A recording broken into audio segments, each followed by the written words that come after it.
பாஜக எல்லாம் சேர்ந்து கொண்டு ஒருங்கிணைந்து செய்து திராவிட முன்னேற்ற அரசாங்கத்தை தூக்கி எறிய வேண்டும் என்று சொன்னால் நன்றாக இருக்கும். அதற்கான ஏற்பாடுகளை செய்வதற்குத்தான் சடன் பிளாஷ் ஸ்ட்ரைக் என்று ஆங்கிலத்தில் சொல்வார்களே, அண்ணாமலை அவர்கள் ஏற்கனவே ஐபிஎஸ் ஆபீசராக இருந்ததனால் இது மாதிரியான திடீர் அண்ணாமலை அவர்களிடம் பிரதி தினம் மத்திய உள்துறை அமைச்சகத்தினுடைய அமித்ஷாவினுடைய அலுவலகத்தில் இருந்து பிரதி தினம் அப்டேட்ஸ் வந்து கொண்டு இருக்கிறது.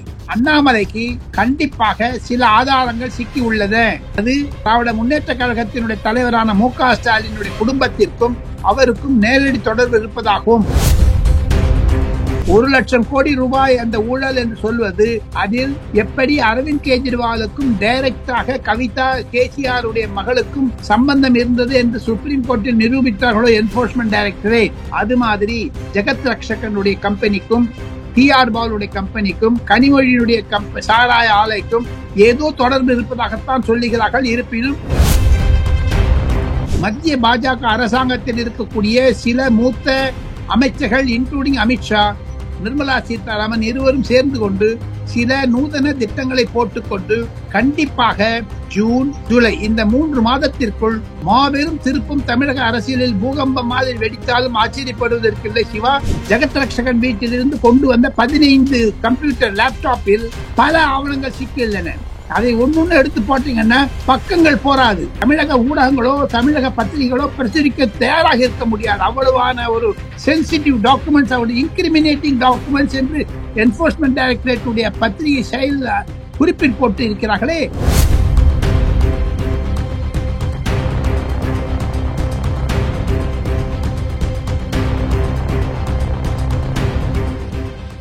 ரியல் ஒன் வாய்ஸ் நேயர்களுக்கு நண்பர்களுக்கு வணக்கம். தொடர்ச்சியாக பல்வேறு முக்கியமான தகவல்களை நம்முடைய வாசகர்களுடன் பகிர்ந்து வரும் மூத்த பத்திரிகையாளர் டெல்லி ராஜகோபாலன் சார் அவர்கள் நம்முடைய இருக்கிறார். வணக்கம் சார். நமஸ்காரம் பாய். நமஸ்காரம் சார். இப்போ தமிழ்நாட்டை பொறுத்த வரைக்கும் தமிழக பாஜக தலைவர் அண்ணாமலை கைது செய்யப்பட்டிருக்காங்க. அதே போல தமிழிசை சவுந்தரராஜன் உள்ளிட்ட முக்கியமான தலைவர்கள் கைது செய்யப்பட்டிருக்காங்க. முன்கூட்டியே அறிவித்தது போல இந்த டாஸ்மாக் முறைகேடு தொடர்பாக தமிழகம் பல்வேறு இடங்கள்ல போராட்டம் நடத்த செல்லும் போது இந்த கைது நடவடிக்கை நடந்திருக்கிறது. இதை எப்படி சார் பாக்குறீங்க? இதை வன்மையாக கண்டிக்க வேண்டும் சிவா. காரணம் என்ன என்று கேட்டால், பொதுஜன விரோதத்தை எடுத்து அதை அரசாங்கத்துடைய கவனத்திற்கு ஈர்ப்பு கொண்டு வந்து இருக்கக்கூடிய பாஜகவினரை திராவிட முன்னேற்ற கழக அரசாங்கம் கைது செய்திருப்பது மிக மிக தவறான செயல்.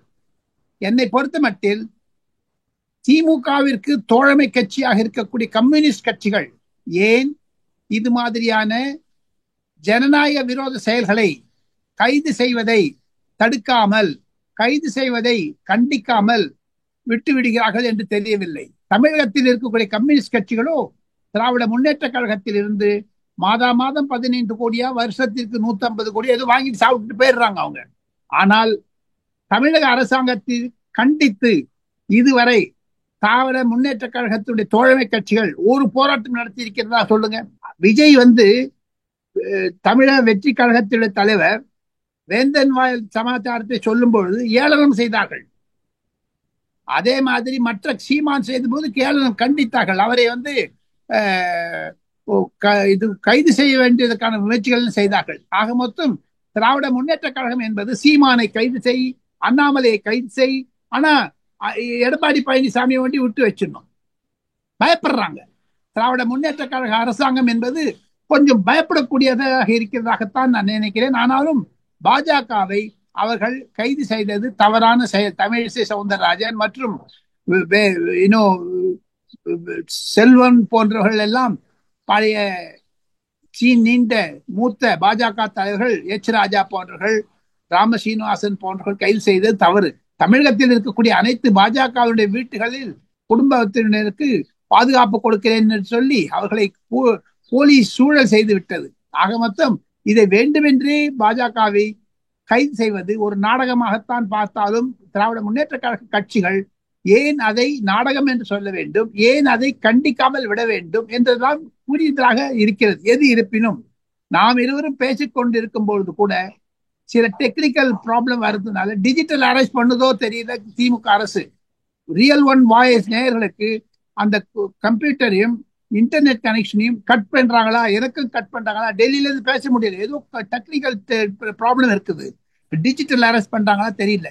ஆக மொத்தம் தொழில்நுட்பத்தில் கூட திராவிட முன்னேற்ற கழகம் தன்னுடைய தலையும் கைகளில் சீண்டுகிறது. சார், செய்தியாளர்கள் கேள்விக்கு அண்ணாமலை அவர்களை பொறுத்த வரைக்கும் இந்த போராட்டம் தொடரும். அதே நேரத்தில் இனி வரக்கூடிய போராட்டங்களை பொறுத்த வரைக்கும் தேதி அறிவிக்காமல் திடீர்னு எங்களுடைய போராட்டம் இருக்கும். அந்த போராட்டம் முதல்வர் மு.க. ஸ்டாலின் அவர்களுடைய வீடு முற்றுகை போராட்டமாகவும் இருப்பதற்கான வாய்ப்புகள் இருக்கிறது அப்படின்னு தெரிவிக்கிறாங்க. இதை எப்படி சார் பாக்குறீங்க? கண்டிப்பாக திமுகவிற்கு அரசாங்கத்திற்கு எதிர்த்து தற்போதைய பாஜகவை தான் குரல் கொடுத்து கொண்டிருக்கிறது. வேற எந்த கட்சிகளும், சீமான் கூட கொடுத்து கொடுக்கிறார். இப்பொழுது தமிழகத்தில் இருக்கக்கூடிய எதிர்கட்சிகள் அதிமுக, சீமானுடைய நாம் தமிழர் கட்சி, தமிழக வெற்றி கழகம், பாஜக எல்லாம் சேர்ந்து கொண்டு ஒருங்கிணைந்து செய்து திராவிட முன்னேற்ற அரசாங்கத்தை தூக்கி எறிய வேண்டும் என்று சொன்னால் நன்றாக இருக்கும். அதற்கான ஏற்பாடுகளை செய்வதற்குத்தான் சடன் பிளாஷ் ஸ்ட்ரைக் என்று ஆங்கிலத்தில் சொல்வார்களே, அண்ணாமலை அவர்கள் ஏற்கனவே ஐபிஎஸ் ஆபீசராக இருந்ததனால் இது மாதிரியான திடீர் ஒரு ஸ்ட்ரைக் தெரிந்ததாக இருந்தாலும் கண்டிப்பாக இது ஒரு புது புரட்சியாகத்தான் தமிழகத்தில் பார்க்க முடியும். சிவா, அதே நேரத்தில் அண்ணாமலை அவர்களை பொறுத்தவரைக்கும் இந்த டாஸ்மாக் முறைகேடு விவகாரத்தில் முதல்வர் மு.க. ஸ்டாலின் அவர்களுக்கு நேரடி தொடர்பு இருக்கிறது. நான் வாய் திறந்தேன் அப்படின்னு சொன்னா பல ரகசியங்கள் வெளியே வரும். அதனாலதான் காவல்துறை மூலம் என்னை அடக்க ஒடுக்க பார்க்கிறது திமுக அரசு அப்படிங்கிற குற்றச்சாட்டை முன்வைக்கிறாங்க. அப்போ அண்ணாமலை கையில முதல்வர் மு.க. ஸ்டாலின் குறித்து பல ரகசியங்கள் கையில் இருக்கிறதா சார்? சிவா, என்னுடைய வாயை நீங்க கலராதீங்க சிவா. நான் எதாவது சொல்ல ஆரம்பிச்சேன்னா அப்புறம் நாளைக்கு சிவாவையும் ராஜகோபாலையும் கைது செய்தாலும் கைது செய்யலாம் திராவிட முன்னேற்ற கழக அரசாங்கம். காரணம் என்ன என்று கேட்டால், அண்ணாமலை அவர்களிடம் பிரதி தினம் மத்திய உள்துறை அமைச்சகத்தினுடைய அமித்ஷாவினுடைய அலுவலகத்தில் இருந்து பிரதி தினம் அப்டேட்ஸ் வந்து கொண்டு இருக்கிறது. அண்ணாமலைக்கு கண்டிப்பாக சில ஆதாரங்கள் சிக்கி உள்ளது. அது திராவிட முன்னேற்ற கழகத்தினுடைய தலைவரான மு.க. ஸ்டாலினுடைய குடும்பத்திற்கும் அவருக்கும் நேரடி தொடர்பு இருப்பதாகவும் நான் கேள்விப்பட்ட முறையில் சில பைனான்சியல் டீடைல்ஸ் கூட அண்ணாமலையிடம் சிக்கி இருப்பதாகவும், அது ஒரு மாபெரும் திருப்பத்தை தமிழக அரசியல் கொண்டு வரும். 1,00,000 கோடி ரூபாய் அந்த ஊழல் என்று சொல்வது, அதில் எப்படி அரவிந்த் கெஜ்ரிவாலுக்கும் டைரக்டாக கவிதா கேசிஆருடைய மகளுக்கும் சம்பந்தம் இருந்தது என்று சுப்ரீம் கோர்ட்டில் நிரூபித்தார்களோ என்போர்ஸ்மெண்ட் டைரக்டரேட், அது மாதிரி ஜெகத் ரக்ஷகனுடைய கம்பெனிக்கும், டிஆர் பாலுடைய கம்பெனிக்கும், கனிமொழியினுடைய சாராய ஆலைக்கும் ஏதோ தொடர்பு இருப்பதாகத்தான் சொல்லுகிறார்கள். இருப்பினும் ஜெகத் ரக்ஷகன் வீட்டிலிருந்தும் அலுவலகத்திலிருந்தும் எடுத்த சில அக்கார்ட் டிஸ்டிலரிஸில் இருக்கக்கூடிய சில தஸ்தாவேஜுகள் கண்டிப்பாக அண்ணாமலை கையிலும் சிக்கிவிட்டது. அதைத்தான் சொல்லுகிறார் அண்ணாமலை என்று நான் யூகிக்கிறேன். எது இருப்பினும் அண்ணாமலை அவர்கள் கூடிய விரைவில் அந்த சாராயத்துடைய ஊழல்கள் திமுகவுடைய பெருந்தலைவர்கள் இல்லத்திற்கு மட்டும் போகும் என்று சொன்னது கண்டிப்பாக நிரூபிக்கப்படும். சார், அண்ணாமலை அவர்கள் தெரிவிக்கும் போது 2024 நாடாளுமன்ற தேர்தலையும் திமுக அரசாங்கம் இந்த சாராய காசை வைத்துத்தான் தேர்தலில் வெற்றி பெற்றது. 2026 நடக்க இருக்கக்கூடிய சட்டமன்ற தேர்தலையும் இந்த சாராய காசை பயன்படுத்த திமுக முற்படுகிறது. அதை பாஜக ஒருபோதும் ஏற்றுக்கொள்ளாது, தடுத்து நிறுத்தும் அப்படிங்கிற துணியில பேசியிருக்காங்க. இதை எப்படி சார் பார்ப்பது? சிவா, ஒன்னே ஒன்று சொல்றேன். 2014 தேர்தலுக்கு பிறகு திராவிட முன்னேற்ற கழகம் என்னதான் சொன்னாலும் சரி, நரேந்திர மோடி பிரதமரான பிறகு 2019 இரண்டாவது முறையாக பிரதமரான பொழுது, 2024 நரேந்திர மோடி மூன்றாவதாக பிரதமரான பொழுது வாயடைத்திருந்த திராவிட முன்னேற்ற கழகம் கண்டிப்பாக 2026 திமுகவுடைய வாயை அடைப்பதற்கான சில முயற்சிகளை மத்திய பாஜக செய்து கொண்டு வருகிறது. மத்திய பாஜக அரசாங்கத்தில் இருக்கக்கூடிய சில மூத்த அமைச்சர்கள் இன்க்ளூடிங் அமித்ஷா, நிர்மலா சீதாராமன் இருவரும் சேர்ந்து கொண்டு சில நூதன திட்டங்களை போட்டுக்கொண்டு கண்டிப்பாக மே, ஜூன், ஜூலை இந்த 3 மாதத்திற்குள் மாபெரும் திருப்பும் தமிழக அரசியலில் பூகம்பம் மாதிரி வெடித்தாலும் ஆச்சரியப்படுவதற்கில்லை. Siva, wait and watch. அண்ணாமலையிடம் Nirmala Sitharaman, Amit Shah கூறியது என்ன என்பதை கண்டிப்பாக திராவிட முன்னேற்ற கழக அரசாங்கத்திற்கு தெரியும். அதற்காகத்தான் மொழி போராட்டம் என்று திசை திருப்புவது, ரூபாய் என்று சொல்லி திசை திருப்புவது, இந்த ரூபாயை திருப்பும் விட்டு கொடுப்பது, டீலிமிட்டேஷன் ஆக 3 பிரச்சனைகளை அவள் புதுசாக போடுகிறார்களே, அதற்குத்தான் பயந்து இருக்கக்கூடிய திராவிட முன்னேற்ற கழக அரசாங்கம் மே, ஜூன், ஜூலை இந்த மாதத்திற்குள் மிக மிக இக்கட்டான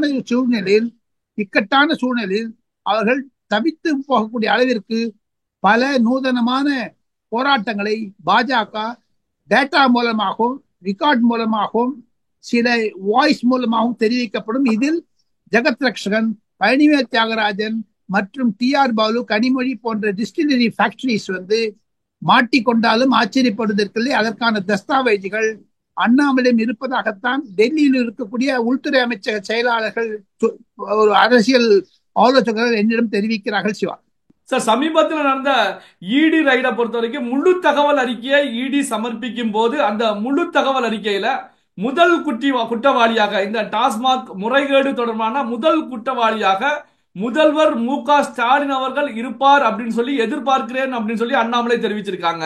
இதை எப்படி சார் பார்ப்பது?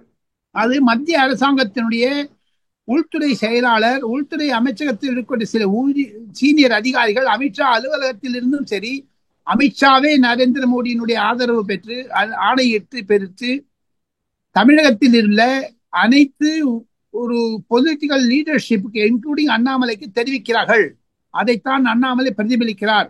வரக்கூடிய நாட்களில் கண்டிப்பாக அரவிந்த் கெஜ்ரிவால் மாதிரியும் டெல்லியில் எப்படி சிக்கினாரோ, சுப்ரீம் கோர்ட் விடுதலை தராமல் சிக்கினாரோ, தோல்வி அடைந்தார்களோ, அதே மாதிரியான சூழ்நிலை 2026 கண்டிப்பாக தமிழகத்தில் திராவிட முன்னேற்ற கழகத்திற்கு சுற்றி அவர்களுடைய கழுத்தில் பாம்புமாக தான் சுற்றி வளர்க்கும் என்று தான் நான் நினைக்கிறேன் இந்த சாராய ஊழல்.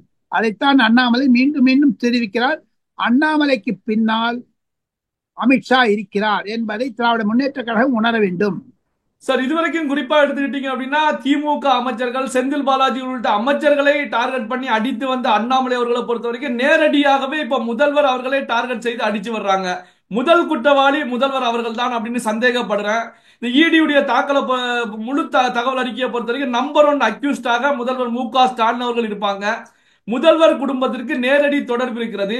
இது குறித்த ரகசியங்கள் என் கையில் இருக்கிறது அப்படின்னு சொல்லி முதல்வரை நேரடியாக அட்டாக் செய்யறாங்க. அப்போ மு.க.ஸ்டாலின் அவர்கள் தான் இப்போ நேரடியாக குறிவைக்கப்பட்டிருக்கிறாரா சார்?